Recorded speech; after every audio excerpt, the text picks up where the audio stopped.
وہ بھی دن تھے جب ملک ریاض جن تھے، اب ان کی بحریہ کے اوپر چھاپے پڑ رہے ہیں۔ کراچی بحریہ میں چھاپوں کی خبر ہے۔ اسلم خان بیورو چیف سما ٹی وی کراچی میں جوائن کر رہے ہیں۔ اسلم صاحب بہت شکریہ۔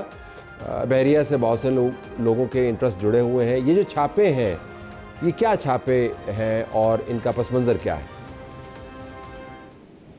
دیکھیں طلعت صاحب، چھاپے اس لیے ہے کہ گزشتہ روز بھی احتساب عدالت میں جو سماعت تھی اس میں ملک ریاض، زین ملک، علی ریاض سمیت 10 ملزمان ایسے ہیں جو عدالت میں پیش نہیں ہو رہے۔ 16 ملزمان گزشتہ روز پیش ہوئے، چونکہ 15 جولائی تک انہیں کہا گیا تھا کہ وہ عدالت میں پیش ہوں، اپنا موقف دیں۔ ان کی جو جائیداد ضبط کرنے کے لیے اشتہارات دیے گئے ہیں اور جو 17,000 ایکڑ اراضی غیر قانونی طور پر ان کو ٹرانسفر ہوئی ہے اس کے حوالے سے جو ریفرنس ہے اس پر پیش ہوں، لیکن وہ نہیں ہوئے، جس پر عدالت نے برہمی کا اظہار بھی کیا تھا اور اب 2 ستمبر تک کے لیے کہا گیا ہے کہ ان کو گرفتار کر کے پیش کیا جائے وہ 10 ملزمان جو عدالت میں پیش نہیں ہو رہے۔ 16 ملزمان گزشتہ روز پیش ہوئے، 4 نے ہائی کورٹ سے امتناع لے رکھا ہے۔ تو اس پر آج یہ دیکھا گیا کہ بحریہ ٹاؤن میں چھاپا مارا گیا نیب کی جانب سے، متعدد گاڑیاں تحویل میں لی گئیں اور اب تک درجنوں گاڑیاں ہو چکی ہیں جو مختلف جو اسٹیشنز ہیں، کراچی کی اگر ہم بات کریں، راولپنڈی سے بھی، تو وہاں سے تحویل میں لی گئی ہیں اور ان کو نیب کے دفتر منتقل کیا گیا ہے۔ اسی طرح یہ کن کی گاڑیاں ہیں؟ نیب کراچی کی جانب سے یہ گاڑیاں کن کی ہیں؟ یہ کون سی گاڑیاں ہیں؟ یہ گاڑیاں دیکھیں بحریہ ٹاؤن کے جو مختلف دفاتر ہیں یہ گاڑیاں ان کی ہیں۔ ظاہر ہے کہ کچھ آپریشنز وہاں پر ابھی تک چل رہے ہیں۔ میں اسی پر آ رہا تھا کہ ابھی وہاں پر 1000 کمرشل پلاٹس ہیں جن کو ضبط کرنے کا کہا گیا تھا ڈی جی نیب کراچی کی جانب سے مارچ میں، اور تقریباً 457 کمرشل جو پراپرٹیز ہیں ان کے مالکان عدالت میں پہنچ گئے اور ان کا کہنا یہ ہے کہ یہ بحریہ ٹاؤن کی پراپرٹی نہیں ہے، یہ 457 جو کمرشل پراپرٹیز ہیں وہ ہم نے پرچیز کی، ہمارا پیسہ اس میں لگا ہوا ہے، اور آپ کی جانب سے جو آرڈر آ گیا 1000 کمرشل پراپرٹیز کو منجمد کرنے کا اس میں ہمیں نقصان ہو رہا ہے۔ تو طلعت صاحب اس وقت ایک ایسا میں کہوں گا کہ مسئلہ بنا ہوا ہے شہریوں کے جو اربوں روپے لوٹ لیے گئے تھے، اب جو وہاں رہ رہے ہیں جن کی ابھی ابتدائی طور پر کمرشل پلاٹس ہے، تو اندازہ لگا لیں 457 کمرشل پراپرٹیز کے مالکان عدالت میں پہنچ گئے ہیں۔ تو وہ جو ذمہ داران تھے اور جو کل تک یہاں پر بہت اثر و رسوخ والے تھے، آج وہ عدالتوں سے چھپتے پھر رہے ہیں، اخبارات میں ان کی طلبی کے نوٹس جاری کیے جا رہے ہیں اور یہ ناقابل ضمانت وارنٹ گرفتاری جاری ہو چکے ہیں، اور عدالت کی جانب سے یہ بھی کہہ دیا گیا کہ انہیں گرفتار کر کے یہاں پر پیش کیا جائے اور وہ نہیں آ رہے۔ تو یہ ایک پس منظر وہ تھا کہ جو ان پر چھاپے ہو رہے ہیں۔ اور طلعت صاحب جو فروری میں ریفرنس داخل کیا گیا تھا اور جس میں یہ کہا گیا تھا کہ 7 ارب روپے کا یہ معاملہ ہے، قومی خزانے کو نقصان پہنچایا گیا، لیکن جب اس کی اور بھی اگر ہم جانچ کریں تو ریفرنس میں یہ بھی کہا گیا ہے کہ 1820 ارب روپے ہیں جو لیے گئے تھے اس بکنگ کے نام پر، جو 17,000 ایکڑ اراضی غیر قانونی طور پر ٹرانسفر ہوئی، اور تمام سپریم کورٹ نے یہ بھی کہا تھا کہ حکومتی مشینری نے فوائد پہنچائے ملک ریاض صاحب کو، اور اس میں اگر ہم بات کریں 3 کروڑ امریکی ڈالر ہیں، 23 لاکھ برطانوی پاؤنڈ اور 79,000 یورو بھی ہیں جو ان تمام لوگوں کے بینک اکاؤنٹس میں گئے، جن میں ملک ریاض، علی ریاض اور زین ملک وغیرہ دیگر لوگ ہیں۔ بحریہ ٹاؤن کے اکاؤنٹ جو درجن اکاؤنٹس منجمد بھی کیے جا چکے ہیں، پراپرٹیز منجمد ہو رہی ہیں، لیکن اس میں ایک عام آدمی متاثر ہوا، جس طرح میں نے بتایا کہ ریفرنس میں 1820 ارب پاکستانی اور یہ جو غیر ملکی کرنسی، تو مجموعی جو ہم پہلے بھی بات کی تھی طلعت صاحب اس پر کہ 2500 ارب یا 3000 ارب سے زیادہ کا جو سرمایہ تھا، اس کا کیا ہوگا؟ اور یہ دیکھیں 17,000 ایکڑ اراضی کی بات کی جا رہی ہے جو غیر قانونی طور پر منتقل ہوئی، لیکن جو ایک ریفرنس میں یہ بھی رپورٹ کی گئی ہے کہ 19,931 ایکڑ پر تعمیرات ہوئی ہیں۔ اندازہ لگائیں، ایک تو غیر قانونی طور پر 17,000 آپ کو ٹرانسفر ہو گئی، پھر جو تعمیرات ہو گئی وہ 20,000 ایکڑ پر ہو گئی، اور طلعت صاحب ایسے کراچی میں سینکڑوں یا ہزاروں لوگ ہوں گے جن سے پیسے لے لیے گئے اور ان کو اب تک پلاٹ بھی نہیں ملا۔ چلیں یہ تو کچھ تعمیرات بھی ہیں، کچھ کمرشل جو پلاٹس والے تھے وہ سامنے بھی آ گئے، لیکن ایسے لوگ ہیں، میں ایک مثال دوں، 125 گز کا جو پلاٹ تھا وہ 17 لاکھ، کم از کم 17 لاکھ روپے کا جو بیچا گیا تھا، اب اس کی ویلیو 2 لاکھ بھی نہیں ہے، اور یہ بک ہوا 2015 اور 17 کے درمیان کی میں بات بتا رہا ہوں آپ کو۔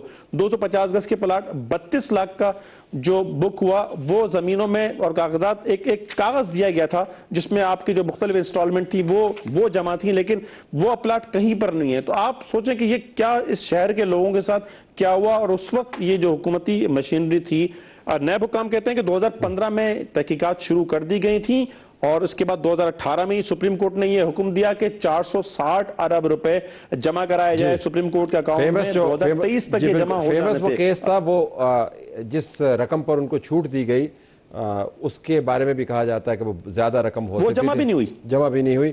بہت شکریہ. یہ ایسی باتیں جب ہم سنتے ہیں تو سوچتے ہیں کہ وہ کون کہتے ہیں کہ فراڈ کامیاب نہیں ہوتا. اگر یہ تفصیلات دیکھیں تو آپ کو پتہ چلے گا کہ طویل المدت کامیابی فراڈیوں کو مل جاتی ہے اگر نظام ان کا ساتھ دے. بزنس کے حالات کے اوپر نظر دوڑاتے ہیں. عمومی طور پر پاکستان کے انڈیکیٹرز بہت اچھے ہیں. بجٹ پاس ہونے کے بعد اگر آپ مارکیٹ کے اندر اچھال دیکھیں تو وہ اچھال بڑھتا ہوا آپ کو نظر آتا ہے. لیکن جو بزنس کمیونٹی ہے وہ خوش نہیں ہے، باوجود اس کے کہ ان کی FBR کے ساتھ میٹنگز بھی ہوئی ہیں اور فائنانس منسٹر بھی موجود ہیں. کل جو میٹنگ ہوئی اس کے اندر لاہور چیمبر آف کامرس کی طرف سے جو آواز آئی وہ احتجاجی اور ہڑتالی قسم کی آواز تھی. اب کراچی ہم آپ کو لیے چلتے ہیں اور جاننا چاہیں گے جاوید بلوانی صاحب جو کل اس میٹنگ میں موجود تھے کہ ان کے چیمبر کا ہڑتال کے بارے میں اور میٹنگ کے آؤٹ کم کے بارے میں کیا پوائنٹ آف ویو ہے. Karachi chamber of commerce industry کے صدر ہیں. جاوید صاحب بہت شکریہ. پہلے تو آپ مجھے بتا دیں کہ کیا آپ ہڑتال کی تیاری کر رہے ہیں یا آپ ہڑتال کا جو وعدہ تھا اس کی پڑتال کر رہے ہیں، اس کو ریویو کر رہے ہیں اور اس کے بعد میٹنگ کے مطابق آپ چلیں گے کہ میٹنگ کا آؤٹ کم آئے گا اور مسئلہ حل ہوگا؟ جی بتائیے. بسم اللہ الرحمن الرحیم. دیکھیں آپ نے اپنے اس میں شروع میں اسٹارٹ میں جو بات کی کہ پاکستان کی اکانومی کے انڈیکیٹر سب اچھے ہیں، تو میں اس سے ایگری نہیں کرتا. کچھ اچھے ہیں اور بہت زیادہ خراب ہیں، سمجھے. کیونکہ نیپرا کہہ رہا ہے کہ بجلی کا کنزمپشن انڈسٹری کا کم ہو گیا، اس کا مطلب ہے انڈسٹری کم چل رہی ہے. پھر لارج اسکیل انڈسٹریز کا ہم نے دیکھا کیا حال ہے. پھر شوگر کا کیا حال ہے، پھر ویٹ کا کیا حال ہے، پھر کاٹن کا کیا حال ہے، پھر اسپننگ مل کافی بند ہو رہی ہے، اس کا کیا حال ہے. تو مطلب بہت ساری پبلک لمیٹڈ ایکسپورٹ کی جو کمپنیاں ہیں ان کا پروفٹ آپ دیکھیں تو اربوں سے جو ہے کروڑوں میں آ گیا ہے. جو 10-10 ارب روپے پروفٹ کرتے تھے آج وہ 50 کروڑ روپے انہوں نے پروفٹ کیا ہے. اور پچھلے کئی سالوں سے کل کی میٹنگ کے حوالے سے میں بات کروں گا. کل میٹنگ کے اندر ہماری میٹنگ ہوئی اور فائنانس منسٹر اور ان کے ساتھ اور منسٹرز تھے، سمجھے. دیکھیں اصل بات کیا ہے کہ پرائم منسٹر فیصلہ کر سکتے ہیں، فائنانس منسٹر نے کہا ہم فیصلہ نہیں کر سکتے. اور اب ایک اتنی پریکٹس ہو گئی ہے کہ ہر بات کے اندر IMF کو لیا. لاسٹ ایئر کے ایک چیئرمین تھے تیوانہ صاحب، وہ تیوانہ صاحب نے ایک میٹنگ کے اندر بول دیا کہ ہم نے اس کی ڈیوٹی اس لیے بڑھا دی ہے کہ IMF نے کہا ہے. میں نے ان کو بولا کہ IMF تو ڈیوٹی کم کرنے کا کہتا ہے، تو انہوں نے بولا میرے منہ سے غلطی سے نکلا ہے. مطلب اتنا IMF کو یوز کرتے ہیں ہر چیز میں کہ گڑھا بھی کھود جاتا ہے روڈ پہ تو بنا کیوں نہیں رہے. IMF نے منع کیا ہے گڑھا نہیں بنا. اب ہر بات میں IMF. آپ کو میں ایک سوال کروں کہ دیکھیں ان کو IMF یہ کہتا ہے کہ آپ اتنے پیسے جمع کر کے دکھائیں. پیسے جمع کن سے کرنے؟ ٹیکس نیٹ بڑھائیں. آپ ٹیکس نیٹ بڑھانے کے لیے یہ کوئی کام نہیں کرے. ٹیکس نیٹ میں جو لوگ ہیں ان کے لیے FBR کے چیئرمین یہ کہہ رہے ہیں کہ ہم ٹیکس دینے والوں کو نچوڑ کے ان سے ٹیکس نکالیں. آپ مجھے بتائیں جب FBR کے چیئرمین کے ایسے اسٹیٹمنٹ ہو کہ ہم نچوڑ کے ٹیکس نکالیں گے تو آپ اپنی سگی اولاد کو بولو کہ میں تمہارے سے نچوڑ سے تمہارے سے سارا خون نکالوں گا، تو اولاد بھی گھر چھوڑ کے جائے. لیکن بلوانی صاحب قطع کلامی ہوتی ہے. میں آپ سے جاننا چاہوں گا کہ وہ واقعتاً نچوڑ کے ٹیکس نکال رہے ہیں اور نچوڑ کے ٹیکس وہ جو سیلریڈ کلاس ہے، تنخواہ دار طبقہ ہے، وہاں سے نکال رہے ہیں. تبھی تو 525 ارب کے قریب جو ہے وہ ہم ٹیکس دیتے ہیں، تنخواہ دار طبقہ جو ہے. اب میں اگر آپ سے جاننا چاہوں کہ آپ کی جو برادری ہے وہ ٹیکس کتنا دیتی ہے، تو تنخواہ دار طبقے کی نسبت میں بہت کم ٹیکس دیتی ہے. تو آپ وہ میرے خیال میں آپ کو نچوڑنے کی بات کرتے ہیں. اگر انڈسٹری بند ہو جائے پاکستان کی، اللہ نہ کرے ساری، تو تنخواہ دار بندے کتنے رہ جائیں گے؟ میرے کو آپ سے سوال ہے، کتنے % رہ جائیں گے؟ بالکل صحیح ہے، بالکل صحیح ہے آپ کی بات. لیکن اس سے مراد یہ نہیں ہے کہ ٹیکس کا جو حصہ ہے جو آپ کا بنتا ہے وہ نہ ہو. مطلب ہمیں معلوم ہے کہ انڈسٹری کے حالات خراب ہیں، لیکن وہاں پہ ویلتھ کنسنٹریشن بھی تو ہے کہ نہیں ہے؟